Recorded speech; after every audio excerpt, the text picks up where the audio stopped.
많은 사람들이 전공 적합성이 필요 없다, 뭐 진로 이야기들 쓰지 마라 이런 식으로 말씀하시는데 주의할 점이 좀 있어요. 전공 적합성을 안 본다고 해서 진로 영향을 빼라는 게 아닙니다.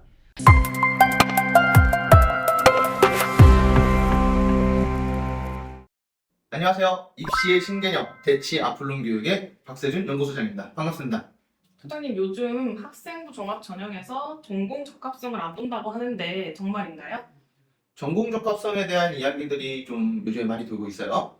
그래서 전공 적합성을 이제 안 본다, 진로 이야기는 넣지 말아라 이렇게 말씀을 하시는 분들도 많이 계시고, 근데 이거를 설명하려면 옛날의 고스펙 학생부랑 요즘의 고스펙 학생부에 대해서 설명을 드려야지만 이해가 좀 편하실 것 같아요. 그래서 오늘은 옛날 고스펙 학생부랑 요즘 고스펙 학생부의 차이점에 대해서 설명을 해드리려고 합니다.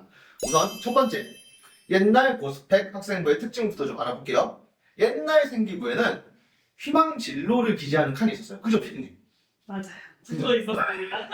딱 그때였던 걸로 제가 기억하는데, 희망 진로를 적고 진로 희망 사유까지 기재했어야 됐거든요, 그때는. 그러다 보니까 진로에 대한 이야기가 자연스럽게 들어갈 수밖에 없었던 시기였고요. 그리고 자유의 동아리도 적을 수 있었고, 봉사활동 특기사항도 적을 수 있었고, 독서도 권당 줄거리 느낀 점을 막 개별로 적을 수가 있었던 그 시기였어요. 그래서 진짜 심한 경우에는 학생들 장수가 막 40장, 50장, 제가 봤던 학생 중에서 제일 많은 게 55장인가 그랬거든요. 봉사활동 실적부터 뭐 수상 실적 이런 것만 뭐 기본적으로 3, 4페이지, 뭐 길게는 5, 6페이지 나오고, 독서 그냥 쓸 수 있는 모든 과목들 다 갖다 쓰면은 꽉꽉 채워가지고 쓰면 진짜 그렇게 나와요.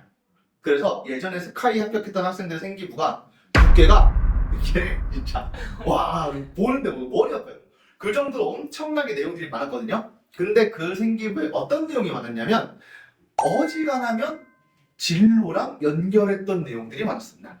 그래서 어떤 책을 읽을 때에도 진로랑 연관된 것 같아서 읽고, 탐구 주제를 찾을 때에도 진로랑 관련된 거여서 탐구하고, 이런 식으로 했었던 거죠.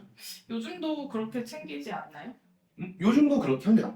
근데 생기부 내용의 거의 대다수의 페이지가 과거에는 그렇게 채워져 있었다는 게 특징이었죠. 그러다 보니까 이 학생이 교과 영역에서 공부한 게 무엇이고, 이 학생이 어떤 걸 배우고 느꼈는지, 이 교과목에서 이 학생이 역량이 뭐가 있었는지를 파악하기가 어려웠던 경우들이 되게 많았어요.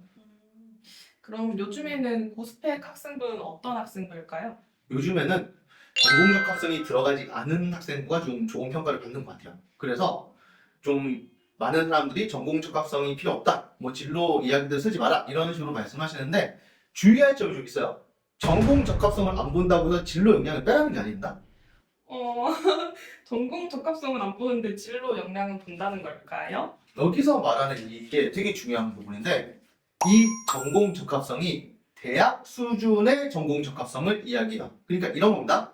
내가 어려운 논문을 많이 읽었고 석박사 논문급 자료를 만들어서 탐구 보고서를 제출했어. 그런 건 안 중요하다는 겁니다. 그런 것보다는 고등학교 교육 과정 안에서 얼마나 자기의 역량을 키워갔는가를 더 본다는 거예요. 논문을 보지 않더라도 책에서 교과서 지식과 연계해서 탐구를 했던가, 수학이나 과학, 국어, 영어, 사회 같은 교과 시간에 배운 특정 목차나 특정 이론 내용들을 파고든다거나 그런 걸 탐구적으로 평가해 주는 거죠.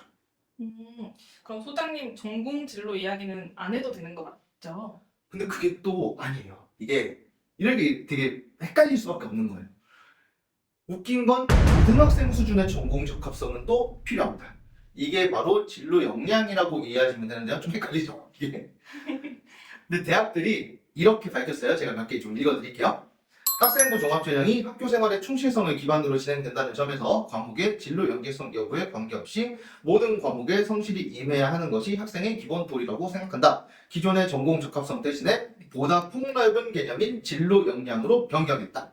이거 연세대학교에서 말한 거고요. 전공 적합성을 평가 요소로 활용하고 있지 않기 때문에 이에 대한 이해도 필요하다. 대신 진로 역량을 평가한다. 이거는 중앙대입니다. 학업 역량을 바탕으로 한 자기 관심 분야에 대해 탐색, 참여, 성장 모습을 평가한다. 이게 아주대학교예요. 좀 웃기죠? 전공 적합성은 안 보는데 진로 역량을 본대. 이게 그러니까 헷갈리는 지점인 거거든요. 물론 건대나 성대처럼 계열 적합성만으로도 뭐 충분히 평가가 가능하다거나 전공 적합성, 계열 적합성 다 우리는 평가하지 않겠다 하고 하는 그런 대학도 있습니다. 근데 그런 학교들보다는 진로 역량을 평가한다는 학교들이 훨씬 더 많고요. 또 내가 전공 적합성, 계열 적합성 안 보는 학교들만 지원할 것도 아니잖아요. 그냥 뭐 그쪽 학교들만 지원하면은 사실 입시 전략적인 부분에서 많이 디메리트가 있기 때문에 별로 보통은 그렇게 지원을 안 합니다. 그래서 진로 역량을 무조건 챙겨줘야 되거든요. 여러분들 전공 적합성이 필요 없다. 진로 이야기 넣지 말아라. 이거 다 잘못된 겁니다. 넣기는 해야 돼요. 이거 되게 기억 잘 해주셔야 돼요. 그럼 소장님 모든 내용을 진로로 쓰면 안 되고 전공 적합성은 안 된다 그러면 많이 헷갈릴 것 같은데요? 헷갈리죠. 그래서 오늘 이 영상을 준비한 건데 설명을 좀 드릴게요. 진로 역량은 간단합니다. 내가 왜 해당 학과나 분야로 진출하고 싶은가? 진출한 이후에는 무엇을 공부하고 연구하고 싶은가? 나에는 어떤 꿈을 가지고 있고 어떤 목표를 가지고 있는가? 그런 것들을 위주로 쉬운 내용들만 들어가면 돼요. 대신에 교과 세특에는 기본적인 해당 교과목의 역량을 보여줘야 되거든요. 이론을 공부하고 그 이론을 토대로 주제를 설정해서 심화 탐구를 하고 그러면 해당 분야에 대해서 더 입학해서 공부할 수 있는 역량이 있다고 대학 입장에서 판단을 하는 거예요. 좀 더 쉽게 설명하면은 진로에 대한 이야기는요. 자율활동, 동아리활동, 진로활동 여기에서 보여주면 되는 거고 교과 세특에서는 과목 역량을 보여준다 이렇게 생각하면 돼요. 단적인 예를 좀 들어볼게요.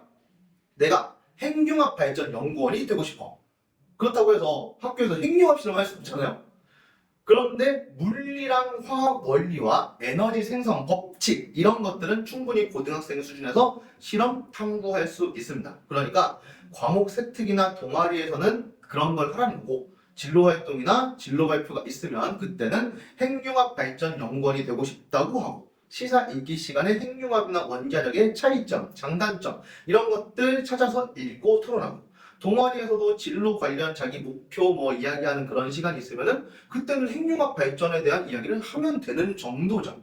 그런 게 필요한 거예요. 대학에서 평가하겠다고 하는 진로 역량이 바로 그런 부분입니다. 이거 전공 적합성이랑 진로 역량이 헷갈리면 안 됩니다. 절대 헷갈리시면 안 돼요. 오늘은 이렇게 옛날 고스펙 생기부랑 요즘 고스펙 생기부를 비교해서 전공 적합성, 진로 역량이 정말로 필요 없는 건가에 대해서 설명을 드렸습니다. 필요 없진 않아요. 다만 싹 다 그런 걸로 채우는 시대는 끝났다는 거죠. 적절히 밸런스를 갖춰야 한다가 핵심인데 재밌는 건 이미 그렇게 채우지 않는 게 트렌드가 되지 좀 됐어요 벌써. 몇 년 됐는데 그게 지금에서야 부각이 되고 있는 거거든요. 좀 그런 게 좀 특징이니까 오해하지 마시고 적절히 밸런스를 갖추면서 진로 이야기도 좀 넣어주고 그렇다고 해서 그것만 전부 다 채우지는 말고 교과 세특에서는 역량도 좀 보여주고 동아리에서도 역량 보여줬으면 보여주고 하는 식으로 밸런스를 잘 맞춰서 준비하면 입시에서 좋은 결과 있을 겁니다. 오늘 준비한 영상 여기까지고요. 저는 또 다음 시간에 뵙도록 할게요. 감사합니다.